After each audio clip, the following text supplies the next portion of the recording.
కడప నగరంలోని నకాష్లో టీడీపీ జనసేన పార్టీల ఆధ్వర్యంలో బాబు షూరిటీ భవిష్యత్తుకు గ్యారంటీ అనే కార్యక్రమాన్ని నిర్వహించారు. ఈ కార్యక్రమంలో జనసేన పార్టీ జిల్లా అధ్యక్షులు సుంకర శ్రీనివాస్, టీడీపీ నాయకులు అలంఖాన్పల్లి లక్ష్మీరెడ్డి, ఉమాదేవి, అమీర్ బాబు, మన్మోహన్ రెడ్డిలు పాల్గొన్నారు. అనంతరం ప్రజలకు బాబు షూరిటీ భవిష్యత్తుకు గ్యారంటీ అనే కరపత్రాలను పంపిణీ చేశారు. ఈ సందర్భంగా సుంకర శ్రీనివాస్, ఉమాదేవి మాట్లాడుతూ టీడీపీ అధినేత నారా చంద్రబాబు నాయుడు రాబోయే ఎన్నికల్లో మహిళలకు పెద్ద ఎత్తున అనేకమైన సంక్షేమ పథకాలు, బాబు షూరిటీ భవిష్యత్తుకు గ్యారంటీ మేనిఫెస్టో ద్వారా ప్రవేశపెట్టారన్నారు. టీడీపీ జనసేన పార్టీల మధ్య వైఎస్ఆర్సీపీ సోషల్ మీడియా ద్వారా అనేకమైన చిచ్చులు పెట్టడానికి పెద్ద ఎత్తున కుట్రలు పన్నుతున్నారన్నారు. రాబోయే ఎన్నికల్లో చంద్రబాబు నాయుడు ప్రజలందరూ కూడా గెలిపించుకోవాలన్నారు. అయినా మాకు పూర్తిగా మా నాయకుల యొక్క మాట పైన విశ్వాసం ఉంది.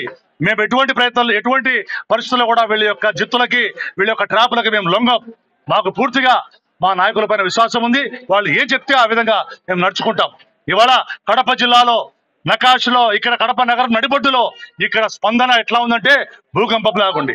ఈ భూకంపం వల్ల కడప జిల్లా మొత్తం కూడా సునామీ లాగా 10కి 10 సీట్లు కూడా కడపలో గెలుస్తామని, అందులో వచ్చిన వెంటనే మేము ఖచ్చితంగా అవన్నీ నిర్వహిస్తాము, చేస్తాము అని బాబు గారు కూడా షూరిటీ ఇచ్చి మనందరికీ భరోసా ఇవ్వడం జరిగింది.